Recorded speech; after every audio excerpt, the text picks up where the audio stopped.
Hello students, welcome you to all in SGI online class and this is your biology class. Students, today we will continue with the chapter 9, that is food production, and we will continue with the unit 1, bacteria and fungi. In our previous class we already discussed the uses of bacteria and fungi. Today we are going to continue the topic, that is commercial use of bacteria and fungi. In commercially purpose में हम bacteria को use करते हैं in agriculture field, in industries and in medicine में भी bacteria का use होता है, इंडस्ट्रीज़ में भी होता है, एग्रीकल्चर में भी होता है. So first of all using the bacteria in bread making में बैक्टीरिया का यूज़ कैसे करते हैं? For making the bread,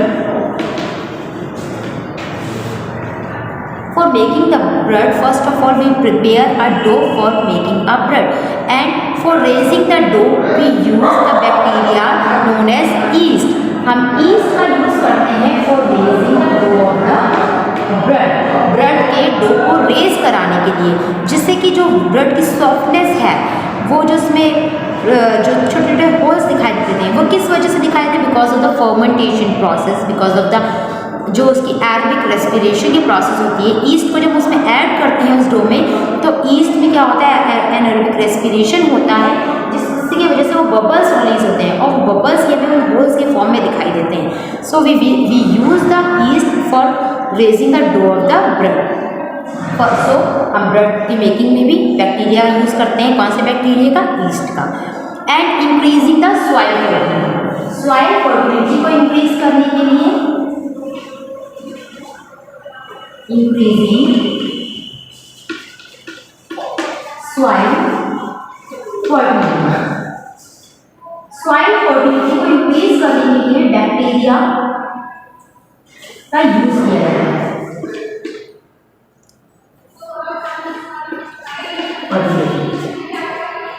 actually soil की फर्टिलिटी को इंक्रीज करने के लिए हमारे पास कई सारे बैक्टीरियाज होते हैं जो रिस्पॉन्सिबल होते हैं और जो कि सॉइल में रहते हैं. तो वो जो बैक्टीरियाज होते हैं वो क्या करते हैं? वो हेल्प करते हैं सॉइल की फर्टिलिटी को इंक्रीज करने के लिए, जो कि सॉइल में रहते हैं. So these are helpful bacterias which are living in the soil and also doing the nitrogen fixation. Some of the nitrogen fixing bacteria which live in the root nodules of the leguminous plants. What is leguminous plants? Like pea plant is a leguminous plant. Pea plant कैसा है? leguminous plant है. उसके roots में जो bacteria रहते हैं वो क्या होते हैं? नाइट्रोजन फिक्सिंग बैक्टीरिया होते हैं. वो वहाँ पर रूट नोड्यूल्स का फॉर्मेशन करते हैं वो बैक्टीरिया उस लेग्यूमिनस प्लांट के रूट में, जिनको हम बोलते हैं पिंक कलर के सोलोइंग बॉल टाइप का फॉर्मेशन होता है, जिनको बोलते हैं रूट नोड्यूल्स. उन रूट नोड्यूल्स में रहने वाले बैक्टीरिया होते हैं nitrogen fixing bacteria, which convert the atmospheric nitrogen into nitrate. Atmospheric nitrogen जो गैसेस फॉर्म में नाइट्रोजन है उसको नाइट्रेट के फॉर्म में कन्वर्ट करते हैं. और ये नाइट्रेट या नाइट्रेट या नाइट्रिक को ही हम यूज़ करते हैं.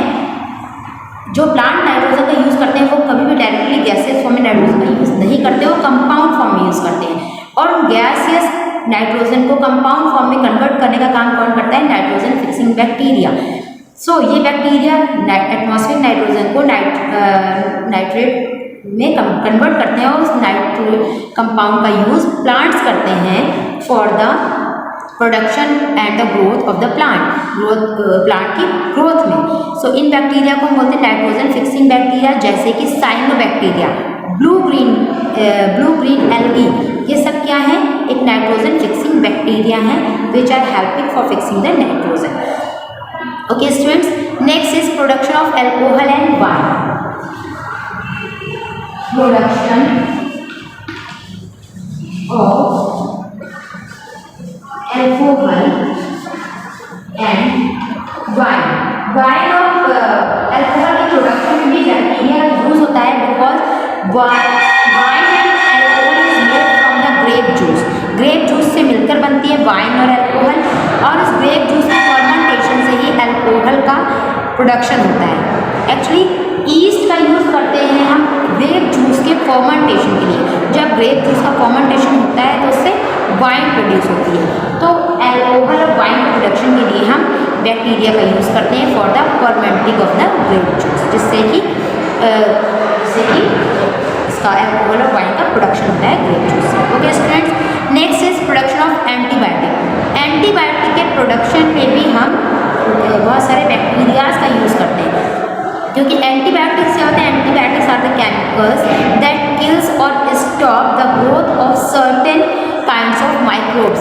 एंटीबायोटिक्स भी एक तरह के केमिकल्स होते हैं जो कि स्टॉप कर देते हैं, किल कर देते हैं कुछ तरह के माइक्रोब्स को, जो कि मतलब जो डिजीज़ कॉज करते हैं।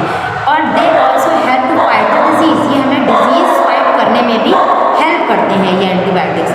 सो the development of antibiotics began with the discovery of the penicillin. सबसे पहले सर अलेक्जेंडर फ्लेमिंग,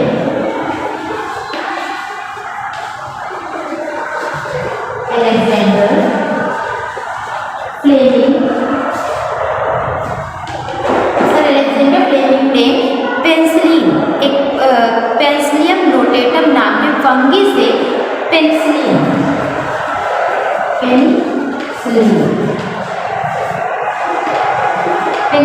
का प्रोड्यूस किया था अलेक्जेंडर फ्लेमिंग ने। यहीं से एंटीबायोटिक्स की जो डिस्कवरी हुई। ठीक है students, actually he notice the presence of the clear zone in the agar plate. Agar plate में उन्होंने क्लियर जोन को आइडेंटिफाई किया कि वो क्या है, एक break down of the bacterial cell, किसी बैक्टीरियल सेल को वहाँ से उसकी ग्रोथ को ब्रेक कर रहा है जो क्लियर जोन है।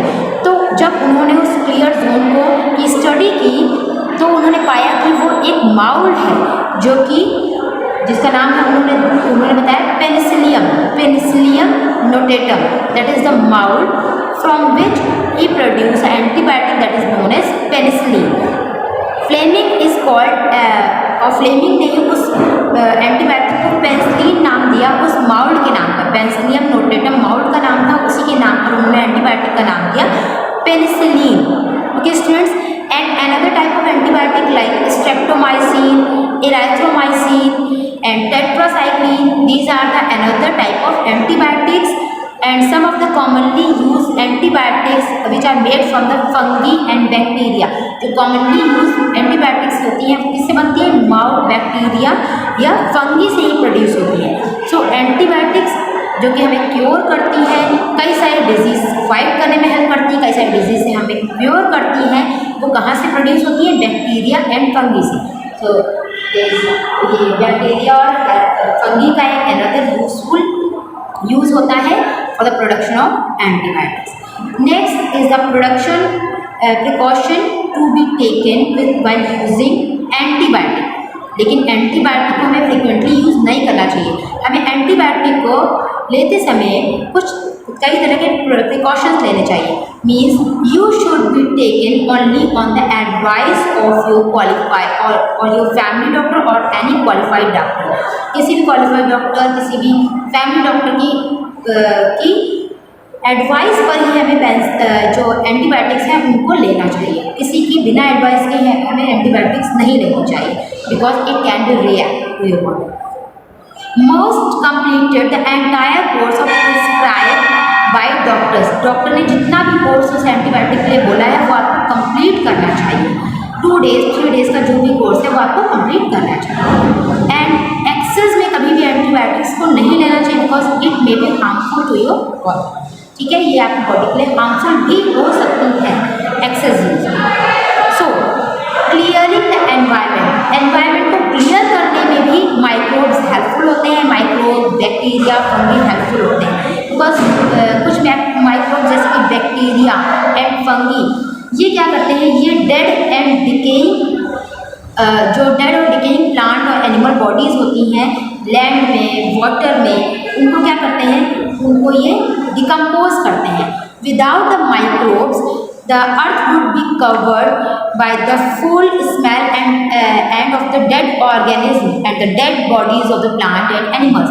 अगर माइक्रोब्स ना हो तो ये जो पूरी अर्थ है इसकी लैंड किससे कवर हो जाएगी, कई तरह के प्लांट्स और एनिमल्स की डेड बॉडीज से कवर हो जाएगी, क्योंकि माइक्रोब्स क्या करते हैं, जो डेड एनिमल्स और प्लांट्स होते हैं उनकी बॉडी को डिकम्पोज करके सॉइल में मिक्स कर देते हैं। सो there would have been a shortage of carbon and nitrogen compounds which are so essential for the living organism। Living organism के लिए क्या नीड होती है, इनके लिए कार्बन नाइट्रोजन की नीड होती है, ऑक्सीजन की नीड होती है, तो इन सब की शॉर्टेज हो जाएगी। जो माइक्रोब्स होते हैं वो क्या करते हैं, as a food in plants की डेड बॉडीज़ और एनिमल्स की डेड बॉडीज़ को यूज़ करते हैं एंड ब्रेक डाउन करते हैं प्लांट्स एनिमल टिश्यूज़ को, जो इनके कॉम्प्लेक्स स्ट्रक्चर्स होते हैं उनको ब्रेक डाउन करके सिंपल केमिकल सब्सटेंस में कन्वर्ट करते हैं ये माइक्रोब्स। एंड ये जो सब्सटेंस है ये दोबारा से रिस्टोर हो जाते हैं सॉइल में, वाटर में, किस फॉर्म में, किसी मतलब ये सॉइल और वाटर में स्टोर हो जाते हैं, जिनको दोबारा से प्लांट एनिमल्स यूज़ कर लेते हैं। ठीक है, तो प्लांट की डेड बॉडीज, एनिमल की डेड बॉडीज उनको डिकम्पोज करके सॉइल में मिक्स कर देते हैं और प्लांट्स अपनी ग्रोथ के लिए न्यूट्रिएंट्स का दोबारा से यूज़ कर लेते हैं। So microbes also use as a clearing agent of our earth, earth के लिए क्लियरिंग एजेंट की तरह भी वर्क करता है। With this topic, your unit first is also completed. We will discuss the next unit in our next class. Thank you, students. Have a nice day.